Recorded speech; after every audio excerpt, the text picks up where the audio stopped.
எவ்விடம் மேலான தமிழ் பெருங்குடி மக்களே, உங்கள் அனைவருக்கும் மேலரசம்பட்டு சண்முகத்தின் பணிவான வணக்கங்கள். அன்பு உறவுகளே, நம்முடைய சேனலை நீங்கள் பார்ப்பது இதுவே முதல் முறையாக இருந்தால் நம்முடைய காணொலிகள் தொடர்ந்து உங்களுக்கு வர வேண்டுமென்றால் உடனே சப்ஸ்கிரைப் செய்து கொள்ளுங்கள். தொடர்ந்து நம்முடைய காணொலி பற்றின உங்களுடைய மேலான கருத்துக்களை கருத்துரை பகுதியிலே தவறாமல் பதிவு செய்யுங்கள். அன்பு உறவுகளே, வாருங்கள் இப்பொழுது காணொலிக்குள்ளே செல்லுவோம். தமிழ்நாட்டை பொறுத்த வரைக்கும் இப்பொழுது நிகழ்காலங்கள்லையும் சரி, இனி வரும் காலங்கள்லையும் சரி, வாக்குக்கு பணம் கொடுத்தால் மட்டும்தான் மக்கள் வாக்களிப்பார்கள் என்ற நிலைக்கு ஜனநாயகம் மாறிப்போனது, மாற்றிவிட்டார்கள். தமிழ்நாட்டில் திமுக ஒரு பக்கம், அதிமுக ஒரு பக்கம். இந்த இரண்டு இயக்கங்களும் ஒவ்வொரு தேர்தல் வந்தால் இவர்கள் தேர்தலுக்கென்று ஒரு பெரும் தொகையை நிதியாக பெறுகிறார்கள். யாருக்கிட்ட? ஆளும் கட்சியாக இருப்பவர்கள், தமிழ்நாட்டில் இருக்கிற மிகப்பெரிய தொழிலதிபர்கள், மிகப்பெரிய கான்ட்ராக்டர்கள், பெரிய பெரிய நிறுவனங்கள், இவர்களிடமெல்லாம் பிளாக் மணியாவே வாங்கிடுறாங்க பல கோடிகள். இந்த எலக்ட்ரேட் பாண்டு சமீபத்தில் தான் ரத்து பண்ணாங்க. நரேந்திர மோடி ஆட்சிக்கு வந்ததிலிருந்து அந்த எலக்ட்ரேட் பாண்டு நடைமுறையில் இருந்தது. குறைந்தது 5 ஆண்டுகள் என்று நினைக்கிறேன். இந்த 5 ஆண்டுகள் அந்த எலக்ட்ரேட் பாண்டு முறை இருந்தது. அந்த பாண்டு மூலமாக இவர்கள் பணம் பெற்றார்கள். அது வெளியே தெரியாத ஒரு பாண்டு. அந்த எலக்ட்ரேட் பாண்டில் இவர் கொண்டு போய் பேங்க்ல அந்த பணத்தை கட்டிட்டு, ஒன்லி ஸ்டேட் பேங்க் மட்டும்தான் அந்த அனுமதியை பெற்றிருந்தது. ஸ்டேட் பேங்க் மட்டும்தான் அந்த அனுமதியை கொடுத்திருந்தது மத்திய அரசு. அந்த ஸ்டேட் பேங்க்ல கொண்டு போயிட்டு இந்த எலக்ட்ரேட் பாண்டு மூலமா பணத்தை கட்டிட்டு, அந்த பாண்டை கொண்டு போயிட்டு குறிப்பிட்ட நபர்கிட்ட, குறிப்பிட்ட இயக்கத்தை சார்ந்தவர்கள்கிட்ட கொடுத்துட்டாக்கா, இந்த பாண்டை கொண்டு போய் அந்த ஸ்டேட் பேங்க் ஆஃப் இந்தியாவில் கொடுத்து அவங்க அந்த பணத்தை பெற்றுக்கொள்வார்கள். இப்படி ஒவ்வொரு நிறுவனங்கள் பெரும் முதலாளிகளிடமிருந்து பல நூறுக்கணக்கான கோடி, ஆயிரக்கணக்கான கோடிகளை அரசியல் கட்சிகள் பெறுகிறது. இப்போ அரசியல் கட்சிகளுக்கு இவர்கள் நூறுக்கணக்கான, ஆயிரக்கணக்கான கோடிகளை டொனேட்டடா கொடுத்துட்றாங்க. இவர்கள் ஆட்சிக்கு வந்த பிறகு அந்த நிறுவனங்கள் தவறு செய்தால் அவர்கள் மீது இந்த அதிகாரத்தில் இருப்பவர்கள் நடவடிக்கை எடுப்பார்களா? திமுக தான் செய்து, அதிமுக தான் செய்து, பிஜேபி தான் செய்து, பாமக தான் செய்து, விசிக செய்துன்றது இல்லை.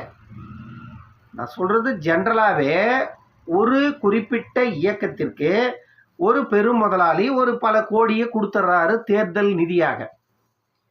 அவங்களும் பெற்றுட்டாங்க. ஆனால் தேர்தல் நிதியாக குறைந்தது ஒரு 20 கோடியை கொடுக்குதுன்னு வச்சுக்க ஒரு நிறுவனம். அந்த நிறுவனம் ஒரு தவறு செய்து, அது மக்களுக்கு எதிராக இருக்கிறது, நாட்டுக்கு எதிராக இருக்கிறது, இல்லை தனி நபருக்கு எதிராக இருக்கிறது, ஏதோ ஒரு வழியில சொசைட்டிக்கு எதிராக அந்த நிறுவனம் செயல்படுது. அந்த நிறுவனத்தின் மீது ஆக்ஷன் எடுக்க சொல்லி மக்கள் போய் புகார் கொடுக்குறாங்க. அந்த நிறுவனத்தின் மீது ஆளுகின்ற அரசு என்ன நடவடிக்கை எடுக்கும்? நேர்மையான முறையில் சட்டத்தின் பால் இவர்கள் செய்வது மக்களுக்கு எதிரானது அப்படின்னு சொல்றாங்க.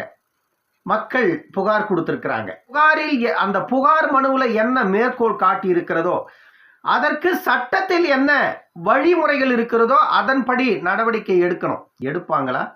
வாய்ப்பு இருக்கிறதா? 100 விழுக்காடு வாய்ப்பு இல்லை. சமீபத்தில் நடந்து முடிந்த பாராளுமன்ற தேர்தலில் திமுக ஒரு தொகுதிக்கு நிதியாக கொடுத்தது மட்டும் 30 கோடியா. திமுக ஒரு தொகுதிக்கு நிதியாக மட்டுமே 30 கோடி ரூபாய் கொடுத்துருக்காங்களாம் செலவு பண்றதுக்கு ஒரு தொகுதிக்கு. அதே போல அதிமுக ஒரு தொகுதிக்கு 20 கோடி செலவு பண்ணியிருக்காங்களாம். ஆளும் கட்சி, எதிர்கட்சி, தமிழ்நாட்டில் உள்ள மிகப்பெரிய பண புலிகள். இவர்களும் 25 ஆண்டுகளுக்கு மேல தமிழ்நாட்டை ஆட்சி செய்தவர்கள். அவர்களும் 28 ஆண்டுகள் தமிழ்நாட்டை ஆட்சி செய்தவர்கள். இந்த ரெண்டு கட்சியும் அவர்கள் 30 கோடி, இவர்கள் 20 கோடி. அவர்கள் ஆளும் கட்சியாக இருக்கிறார்கள், இவர்கள் எதிர்கட்சியாக இருக்கிறார்கள். அவர்கள் ஆளும் கட்சியாக இருக்கிறார்கள், இவர்கள் எதிர்கட்சியாக இருக்கிறார்கள். ஆளும் கட்சி 30 கோடி செலவு செய்துனா, எதிர்கட்சி 20 கோடியை செலவு செய்து ஒரு தொகுதிக்கு. இப்படி பல ஆயிரக்கணக்கான கோடிகளை ஒரு பாராளுமன்ற தொகுதிக்கு செலவு செய்தா தேர்தல் ஆணையம் என்ன சொல்லுகிறது? 30 லட்சம் ரூபாய் ஒரு தொகுதிக்கு செலவு செய்யலாம், பாராளுமன்ற தொகுதிக்குன்னு தேர்தல் ஆணையம் வந்துட்டு அனுமதி கொடுக்கிறது. ஆனால் 30 லட்சத்தை சொன்னால் நீங்கள் 30 கோடி செய்கிறீர்கள். 30 கோடி தெரியாமல் எத்தனை கோடி யோசிச்சு. ஆனால் இந்த பணம் எல்லாம் தேர்தலின் போது மட்டும் இந்த அரசியல் இயக்கங்களுக்கு எங்க இருந்து வருது?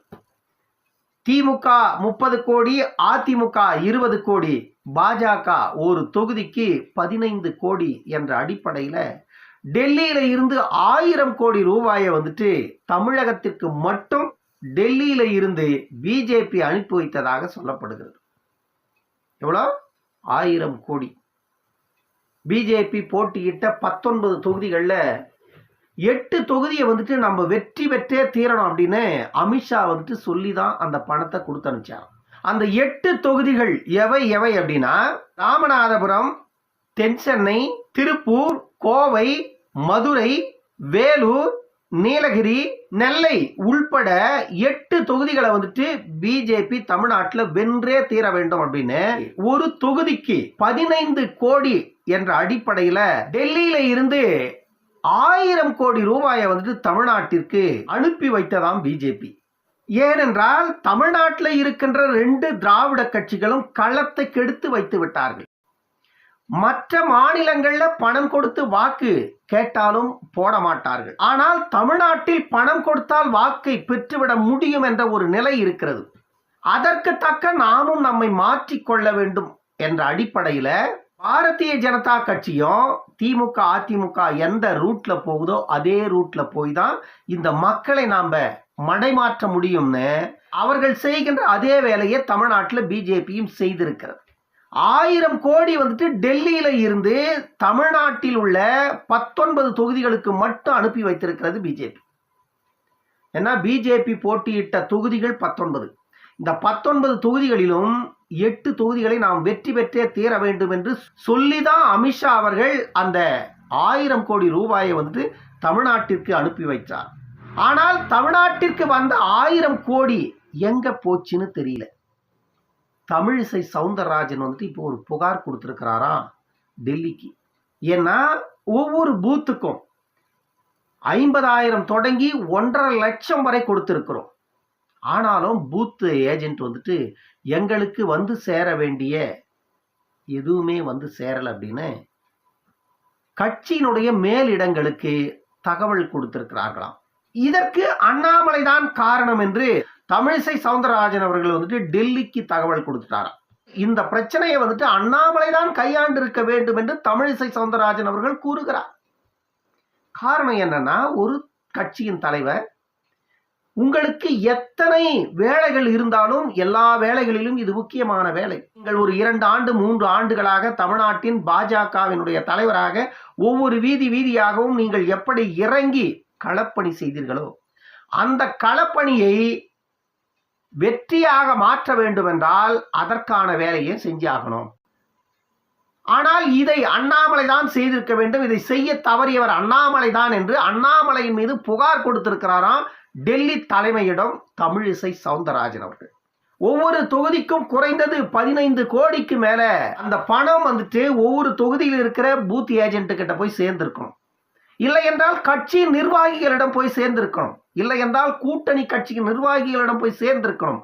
ஆனால் அது போய் சேரல அப்படின்னு சொல்றாங்க பிஜேபி தரப்புல. அது போய் சேராதனாலேயே பல இடங்கள்ல வாக்குகளை கோட்டை விட்டது பிஜேபி கூட்டணி அப்படின்னு சொல்றாங்க. ஏன்னா திமுக கடைசி நேரங்களில் வேலூர் தொகுதியை பொறுத்த வரைக்கும் திமுக கடைசி நேரத்தில் 2500 வரைக்கும் கொடுத்ததாக சொல்லப்படுகிறது ஒரு வாக்கு. அதிமுக சளைக்காமல் 500 ரூபாயை வந்து ஒரு வாக்கு கொடுத்திருக்காங்க. அதே போல ஏசி சண்முகம் அவர்களும் வாக்குக்கு 500 என்ற அடிப்படையில் பணம் கொடுத்திருக்கிறார். இப்படியெல்லாம் கொடுத்தால் மட்டும்தான் ஒரு தொகுதியில ஒரு வேட்பாளர் வந்துட்டு நாம் இந்த தேர்தலில் வெற்றி பெற்று விடுவோம் என்ற நம்பிக்கையை கொள்ள முடியும். ஜனநாயகத்தின் பால் களத்துல போய் நின்று நீங்க எனக்கு ஓட்டு போட்டா போடுங்க, போடா கட்டி போங்க, ஆனா நான் இந்த மண்ணுக்கானவன், மக்களுக்கானவன், நான் உங்களுக்கானவன் அப்படின்னு சீமான் மாதிரி போய் சொல்லிட்டு இருக்க முடியாது. அப்படி சொன்னா நீ மண்ணுக்கும் வேணாம், மக்களுக்கும் வேணாம், எனக்கும் வேணாம், எனக்கு இப்போ 1000 கொடுத்தா குடி, இல்லைன்னா ஆளை விடுன்ட்டு போயிட்டே இருப்பான் இன்னைக்கு இருக்கிற குடிமகன். அந்த நிலைக்கு தமிழ்நாட்டு மக்களின் நிலையை வந்துட்டு மாற்றியது இந்த திராவிட கட்சிகள். திராவிட கட்சிகள் எந்த ரூட்ல போகுதோ அதே ரூட்ல போயிட்டு அவர்களை வீழ்த்த வேண்டும் என்று பிஜேபியும் அந்த வேலையில் இறங்கி இருக்கிறது தமிழ்நாட்டில். ஆனால் யார் வெற்றி பெறுவார்கள்? ஜூன் மாதம் 4ஆம் தேதி வரவிருக்கின்ற அந்த முடிவுக்கு பிறகுதான் எந்தெந்த தொகுதியில பணம் வேலை செய்திருக்கிறது, எந்த தொகுதியில மக்கள் மட்டுமே வேலை செய்திருக்கிறார்கள் என்பது நமக்கு தெளிவாக தெரியும். இன்னொரு காணொலியில் சந்திக்கும் வரை உங்களிடமிருந்து விடைபெற்றுக் கொள்வது மேலரசம்பட்டு சண்முகம். நன்றி, வணக்கம் அன்பு உறவுகளே.